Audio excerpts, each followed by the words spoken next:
Hey everyone, welcome back to another book preview video. This week we've got Drawing Realistic Pencil Portraits Step by Step by Justin Maas.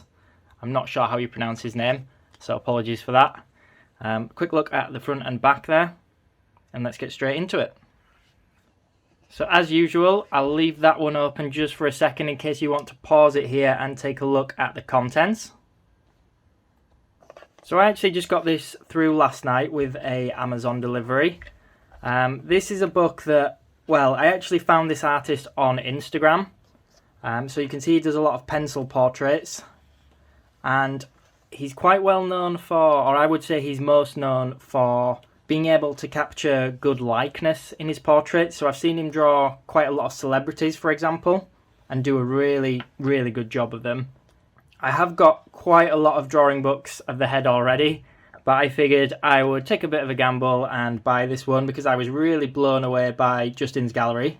So I had a quick glance through it last night and this morning. I've been reading some of it, but I haven't sat down and read it from front to back. But it seems like it's got quite a lot of valuable information in it. You've probably already seen at the beginning, he's got the materials section, he's got the introductions, but he also talks about values, specifically for pencils. Just then we were looking at the skull. Here he talks a little bit about proportions. This bit I did find quite interesting. It's very similar to like the Andrew Loomis proportions, but I noticed he does do some bits a little bit different. For example, I think with the Loomis method, you put the bottom of the nose halfway between the eyebrow line and the chin, whereas he goes halfway between the eye line and the chin. Probably not much difference between them. It'd only be subtle, and of course it's only guidance anyway, but just thought that was quite interesting. For me, the value of this book is more in the smaller tips like this, for example, showing you what to avoid when it comes to drawing teeth, so not outlining every tooth, for example. And the first half of the book, I would say, is full of that kind of content, tips, tricks. We talked about the values, the materials. He talks a bit about working from reference, which I find quite interesting, and then he breaks the individual features down and gives tips and tricks on those. For example, working with facial hair and how you would draw that a little bit different to the blocking head hair, let's call it. And then the second half of the book is him actually working step by step on a number of portraits using different methods.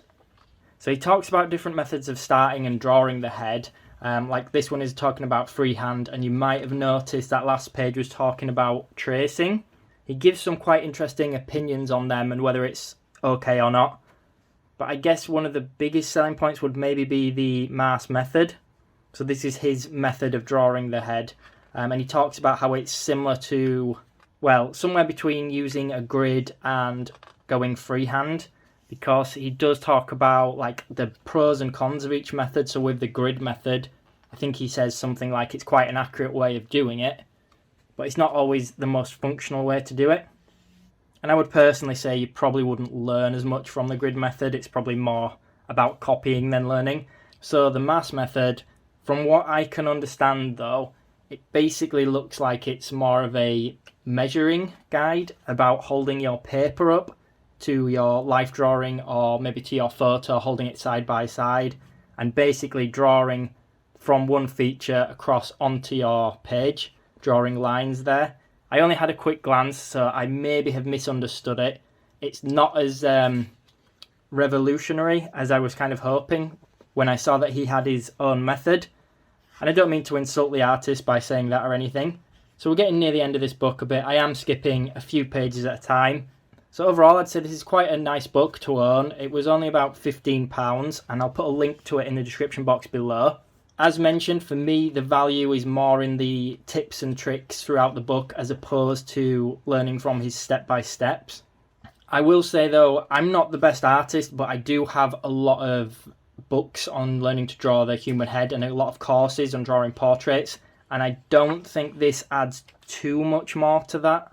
So if you're already quite an advanced artist or quite good at drawing portraits, you probably wouldn't learn too much from it. But I think it's good for all other levels, and I do think that you would pick up some tips and tricks. It's always interesting to see how he works. So for example, I start with lighter shades and work my way bit by bit, getting darker when I'm shading. I think it's some of his examples he actually prefers to go straight in with the darker tones.